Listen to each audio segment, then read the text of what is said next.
The tropical air over the South China Sea was thick with tension, heavy with the weight of history and the threat of conflict. Beneath the calm surface, rivalries simmered, and every wave seemed to carry the echoes of past confrontations. On the deck of the BRP Suluan, Filipino sailors stood at attention, their eyes fixed on the horizon as a massive Chinese Coast Guard vessel loomed ever closer. The imposing ship was flanked by a gray PLA Navy destroyer, its presence unmistakable, a show of force meant to intimidate. It was August 2025 and the confrontation was unfolding near Scarborough Shoal, waters internationally recognized as Philippine territory, yet claimed by China as its own. The shoal, a flashpoint in the region, has become a symbol of the broader struggle for control in the South China Sea. The Chinese ships closed in, their horns blaring a warning. Suddenly, with calculated aggression, the Coast Guard vessel veered sharply and rammed the smaller Filipino patrol boat, sending a jolt through the steel hull. Metal screeched, and the BRP Suluan shuddered violently. Filipino sailors scrambled across the deck, struggling to regain their balance as alarms blared and the ship listed from the impact.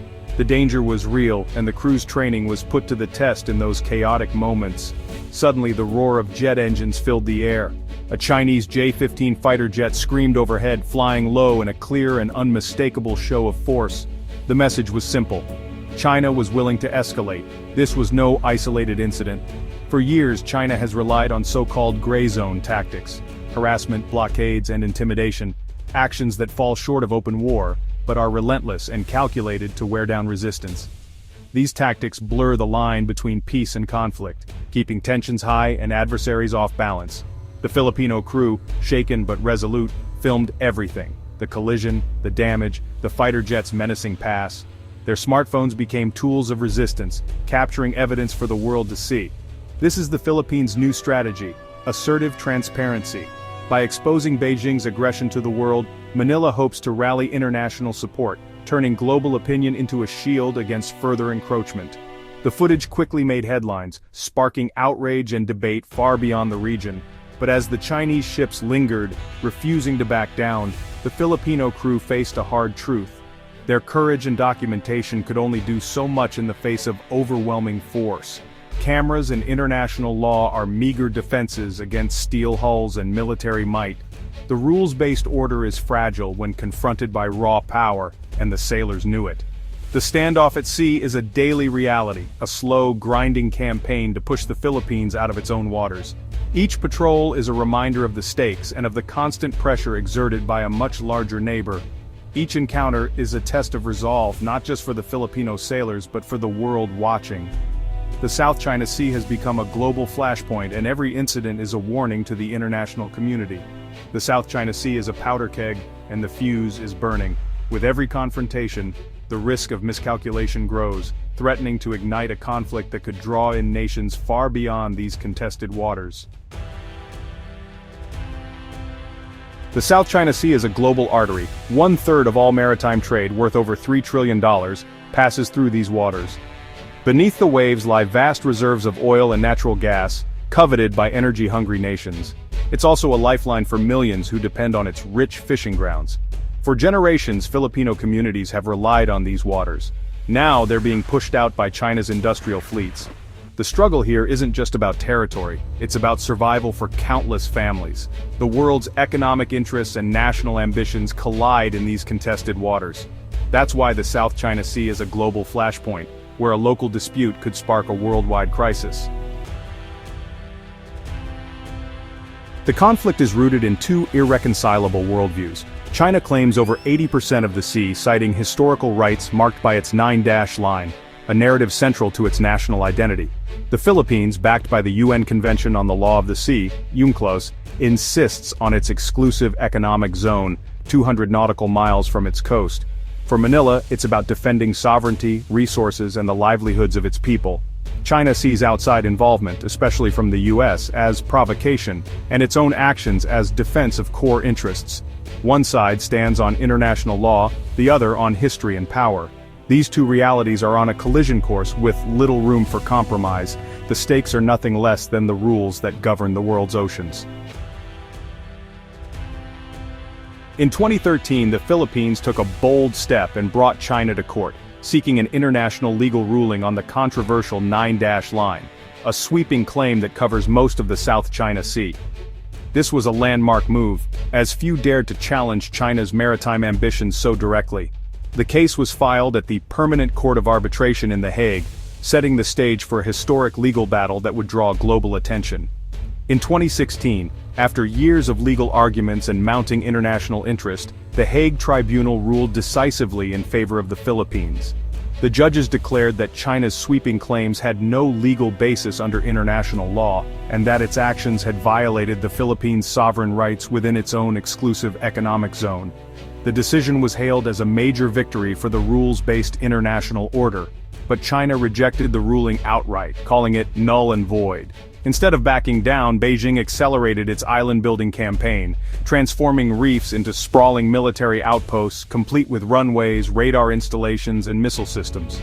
The world watched as China's presence in the South China Sea grew ever more entrenched. The tribunal's decision is legally binding under the United Nations Convention on the Law of the Sea, but in reality, it is unenforceable. There's no international police force to compel compliance, and the court has no power to impose penalties. The gap between law and power has never been more apparent. China's message to the world is clear. In these contested waters, power, not law, will ultimately decide the outcome. Military might and economic influence are wielded as tools to assert dominance, overshadowing legal arguments. For the Philippines and its allies, this is more than a territorial dispute. It's a fundamental challenge to the rules-based order that underpins global peace and security. The stakes are high, and the world's eyes are fixed on the region. If powerful nations can simply ignore international law without consequence, the entire system of global governance is at risk of unraveling. The precedent set here could echo far beyond the South China Sea. The South China Sea has become a battleground, a place where the law of the sea collides head-on with the law of power. Warships and legal documents now vie for supremacy in these strategic waters. Each ignored ruling chips away at global stability, eroding trust in international institutions and fueling uncertainty in other flashpoints around the world.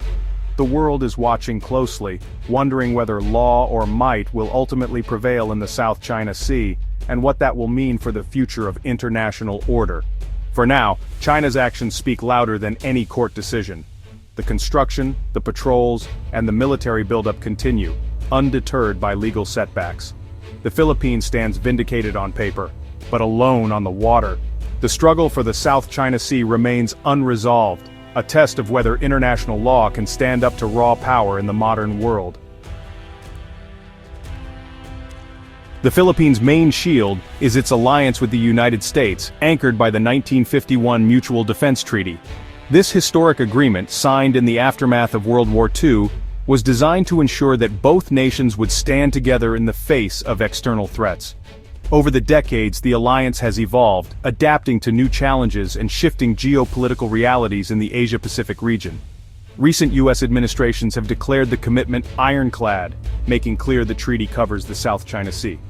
This public assurance is meant to deter any potential adversaries and reassure the Filipino people that the U.S. will honor its obligations, even as tensions rise in contested waters. The U.S. has boosted military aid, upgraded bases, and gained access to key Philippine locations for rapid response. Joint exercises have grown in scale and complexity, signaling a deepening partnership and a shared commitment to regional stability. This presence is a warning to Beijing. Aggression could trigger a U.S. response. American warships and aircraft regularly patrol the region, demonstrating resolve and capability. The treaty's red lines are clear. Any attack on Filipino forces or the removal of the BRP Sierra Madre outpost could invoke U.S. intervention. The outpost, grounded on a remote shoal, has become a symbol of Philippine resistance and a flashpoint in the standoff. This dynamic deters China, but also emboldens the Philippines to assert its rights. Filipino Coast Guard and fishermen now operate with greater confidence, backed by the promise of American support. Yet it's a delicate balance. A local clash could escalate into a superpower confrontation. Every maneuver, every decision, carries the risk of unintended consequences that could spiral out of control. The alliance is the central pillar of regional security, and the reason a local dispute could become a global crisis. Other Southeast Asian nations watch closely, knowing the outcome could reshape the balance of power in the Indo-Pacific. Every move is watched, every incident scrutinized, the world's media and intelligence agencies track developments in real time, amplifying the stakes and the pressure on decision-makers. The stakes, not just territory, but the credibility of America's word. For Washington, honoring its commitments is about more than one alliance. It's about maintaining trust with partners worldwide. The US-Philippines alliance is both shield and tripwire in the South China Sea. It deters aggression, but also means that a single miscalculation could draw in both nations. The world hopes deterrence holds. Diplomats and leaders work behind the scenes to prevent escalation, aware that the consequences of failure could be catastrophic. But the margin for error is razor thin. In these contested waters, peace and conflict are separated by only a moment's decision. In 2024 and 2025, China's tactics have grown more violent. Filipino resupply missions have faced ramming, bladed weapons, and physical assaults. One Navy SEAL lost a thumb. Journalists aboard Philippine ships have witnessed deliberate collisions and swarms of Chinese vessels. The involvement of Chinese warships and low-flying fighter jets marks a new level of military intimidation. Each incident edges closer to Manila's red line, the death of a Filipino service member. The risk of miscalculation is rising. One fatality could trigger the Mutual Defense Treaty and draw in the US. The South China Sea is now a tinderbox, with every clash threatening to ignite a wider conflict. The world holds its breath. For the US, the South China Sea is a test of credibility. America's alliances across Asia depend on the reliability of its security guarantees. If the US falters in defending the Philippines, allies may lose faith, destabilizing the region and emboldening rivals. China's defiance of international law is a direct challenge to the rules-based order America champions. Every US statement, exercise, and aid package is meant to deter China and reassure allies. But doubts linger. Will America risk conflict over distant shoals? The answer will shape the future of US leadership and the global balance of power. The stakes are nothing less than trust in America's word. The Philippines is rallying allies, building a coalition to uphold international law and freedom of navigation. Joint military exercises with the US, Australia, Canada, and others send a clear message. The world is watching and united. In 2025, Allied warships sailed together in Philippine waters, practicing maneuvers and signaling resolve. China shadowed these drills, underscoring the tension. The US even deployed a mid-range missile system to the Philippines, a dramatic escalation. European navies are joining freedom of navigation patrols, internationalizing the dispute. The Philippines aims to build the broadest possible consensus against China's unilateral actions. These exercises are a potent symbol of growing international alignment. Under President Marcos Jr., the Philippines has shifted to assertive transparency, documenting and publicizing every Chinese provocation. Backed by a $35 billion military modernization, Manila vows to defend every inch of its territory. China accuses the Philippines of being a US pawn, while Manila insists it's defending its rights. With both sides convinced they're acting defensively, compromise is elusive. The South China Sea is now the world's most dangerous flashpoint. One fatal miscalculation could trigger a clash between nuclear-armed powers. The outcome here may define the global order for decades to come.